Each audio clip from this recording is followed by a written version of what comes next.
it's true. We were in debt, a big hole. I was able to use the attitude of gratitude. Just like a flower, when it goes through stages, and then there's a stage of blooming, diba? Pag hindi, hindi. Pag oo. Happiness is temporary. The greatest lesson that we have learned about handling finances. This is something actually that when you look up on Google or you look at our comments and we were asking about what topics we want to discuss, finances has so much questions about it, right? But before answering the greatest lesson, there should be a little backstory. Correct. And that backstory was you were handling your own, right? Yeah. So, nung bagong kasal kami ni Doug, ang kinasanayan ko kasi is for me to pay for my own bills. And so, I brought that into our marriage na I will pay for whatever bills in the house, Doug will pay for whatever bills. So, nag-delegate kami. Ikaw yung sa grocery, ako yung sa electricity and everything. But you see, there were some unforeseen things that happened. Medyo nagka-financial struggle kami. And with that, nag-decide kami na siguro mas maganda if mag-joint account tayo. Joint force yung pera natin. So, with that also, nag-decide kami, sino bang mas magaling mag-handle ng pera? And that responsibility will go to that person. Yeah. And we agreed na, okay, I think I can handle the finances for our family. So we have a joint account. We're married in all aspects, including financially. Yes. And alam mo yun, there's no secrets. You know what I'm spending for. I know what you're spending for. Alam mo yung lumahalabas at pumapasok, di ba? Exactly. So, but how did we get to that point na we decided na maging financially married tayo? Ako, sobrang dali. Nung sinabi sa akin ni Doug na, honey, magtulungan tayo. And let's have a transparency here. Ibig sabihin nun, sasabihin ko sa'yo kung anong pinasok ko na pera, sasabihin mo rin sa akin kung anong pinasok na pera, and everything. So, naging transparent kami kung ano yung meron kami. And it became very easy kasi lahat ng gasto sa bahay, lagi niyang nire-report sa akin. So, kumbaga, yung accounting of everything, he reports to me. Yeah. So, in other words, what's mine is hers, what's hers is mine. We both reward ourselves when it needs to be, and we also struggle together pag kulang-kulang yung finances. And not a lot of people know this, but it's true. We were in debt, a big hole. But what lessons that we learned is because of that debt. And to answer the topic question today, the greatest lesson for me is there's a time for everything about finances. And that means there's a time to save. There's a time to save. There's a time to invest. There's a time to invest. And we don't know how long that is for that person or for that couple. For Cheska and I, yung lesson namin talaga was we needed to be patient.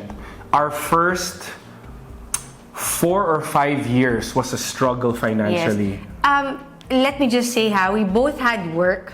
Yeah. We were both working. We had good naman earnings. But the problem was, meron kaming ginawang investment na ang nangyari is naging eksaktong-eksakto lang yung mga natira sa amin. So in other words, we were earning X amount and nag-delegate kami ng investment, which was real estate at that time. Yes. Right? And obviously, we wanted to put that as a forced investment na parang our priority is to invest. Yeah. And then, kung ano yung maiwan, bahala na. Bahala na. So, ang nangyari doon was, we were spending more than what we were earning. And I feel like that is a very big lesson for a lot of us where you earn 20, 30, 50, even 100,000, doesn't matter how high. But if you are spending more than what you are earning, you're gonna be digging yourself in a hole. And as the months go by and years, sobrang lalim na ng hukay. And for Chex and I, we were there. Diba? We were there at that big problem where we had to resolve these monetary issues. And I specifically remember one time, Han, that we were investing already for a good 2 years. Diba? In my head lang, hindi pa ako nagpapaalam sa kanya. So I said, I think it's time to reward myself. I've been in the pros, I was already in the PBA, and I wanted to reward myself.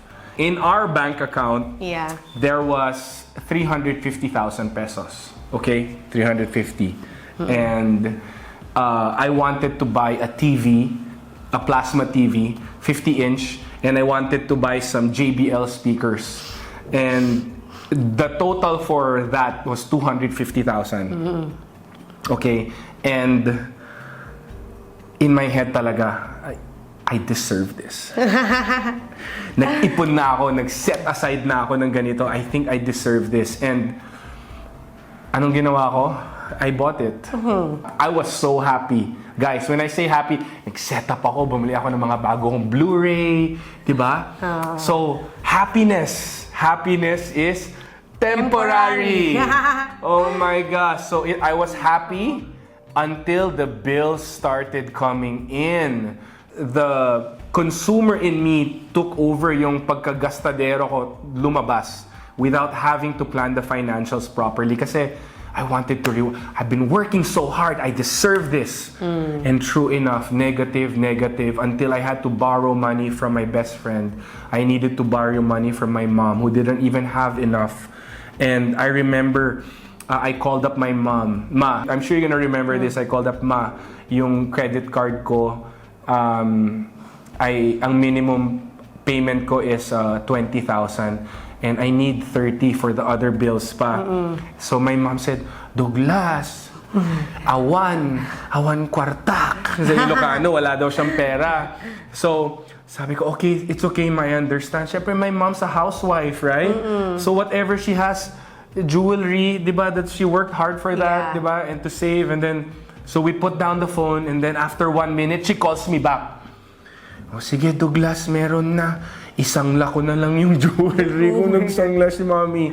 So I said thank you, but it broke my heart in many places. Di ba, parang I had to make my mom suffer, and then I took away certain things that we could have done for our family, all because I wanted to reward myself at the wrong time. Diba? And that's why I said the greatest lesson for me is there's a time for everything. Truly. So you guys might be at that point where it's just saving hard work, na parang nauubos yung savings and then ulit na naman. Guys, I want to encourage you to just trust the Lord in the plans that He has for you. And I pray that there will be breakthroughs in your life. Kasi it took 5 years. 5 years for certain investment fruits to finally bloom. Diba? And can I reference Ecclesiastes 3 verse 1 in the Bible? You know, it's about everything made beautiful in its own perfect time. I love this reference. Just like a flower, when it goes through stages. And then there's a stage of blooming, diba? For us, it's a time of pruning. Yes. Diba? So sometimes we go through certain trials, we go through certain challenges in our lives because God is correcting our heart, He's molding our character, He's preparing us for what is to come. Diba? And you know, when this flower was blooming, our investments started to come out, yung pinoproblema namin before, it just became more sweeter. Parang mas na-enjoy namin yung pinaghirapan, pinag-ipunan namin na how many years na parang kinakalbo na ako kahit I was so young, inaalupisa na ako sa mukha. Parang it all became worth it, and just to trust the process, trust that God has plans to prosper you and to take care of you. But it takes a lot of time, and some people, kulang pa nga 5 years. Sometimes it might be even long. Diba? So I think the greatest lesson for me is really also to be patient and content at the point that we're in. Kasi, you know, sometimes in waiting, and when we see that everybody else is doing well, parang pa-prosper yung life nila, ikaw, hirap na hirap ka sa buhay mo, tas minsan kailangan mag-keep up sa mga kaibigan mo or keep up sa mga relatives mo. I've used that time that when we couldn't really spend to be content with what I have, not to compare myself to other people, not to compare our situations with other people, and it's really, I was able to use the attitude of gratitude. So, tinignan ko, ano ba yung mga meron ako? May family ako, meron pa rin kaming bahay na inuuwian. Nagre-rent pa kami guys during this time. Nakakakain naman kami ng sa tama. We have our helpers naman to be with us, 'di ba? To me, it wasn't as bad. Parang yung mga luho ko, yung mga needs ko, pwedeng maghintay yan. So, ako, parang nag-focus na ako dun sa anong meron ako, and that helped me a lot. I wanna commend you because that's very true. Nung boyfriend-girlfriend kami, my first impression of Chex is high maintenance. I need to go shopping for her all the time. Diba? She comes from a good family and parang things were provided for her, properly, right? And I wanted to commend Chex about this story. And if you remember, we were at the store. We were at the shop and I wanted to buy some things, but Doug said it's not time because what do you call that? We have to pay certain bills. Yeah. And, ako naman, hindi naman sumama yung loob ko, pero sabi ko, sige honey, okay lang, I'll put it down na muna. And yung parang na-learn ko dun sa time na yun is to really have self-control as well eh. Yeah. You have to be realistic with your situation. Pag hindi. Pag oo. At dumating rin kami sa time na binenta ko yung mga kotse ko. Yes, there was a time that we needed a down payment for certain things. Yes, and we had to sell Cheska's car. Diba? Two of my cars. And thinking about it, diba, parang I was able to get what I wanted, but Cheska didn't get what she wanted, diba? So. But it's okay because me also, I wanted you to realize things on your own. Hindi rin ako yung type na pipigilan ng pipigilan, hindi. Matatanda na tayo eh. Alam mo na yung dapat mong gawin. You already know your responsibilities. You know what are the things that we should prioritize. So, for me, greatest lesson is to be content, is to have self-control, and at the same time, to have patience. Kasi, alam mo, that investment that we did, in hindsight, when it was time to reap, when it was time to sell, after 10 years of investment, diba, we were able to get way more than what we invested. Exactly. It was a treasure that was just waiting to have some kind of value. And that value came 10 years after. Right. In fact, si Doug na sabi niya sa akin, lost cost na yan. Dapat hindi ko na binili yan. Dapat hindi na tayo nag-invest dyan. Tingnan mo, hindi natin mabenta-benta. Sabi ko sa kanya, be patient. Yeah. Because God is working. Be patient because the right time and the right market will come. Yes. And true enough, it happened. It took 10 years, but still. Pero sa akin kasi nakita ko yung asset eh. Yeah. It's still an asset no matter what. Yeah. So, I like that.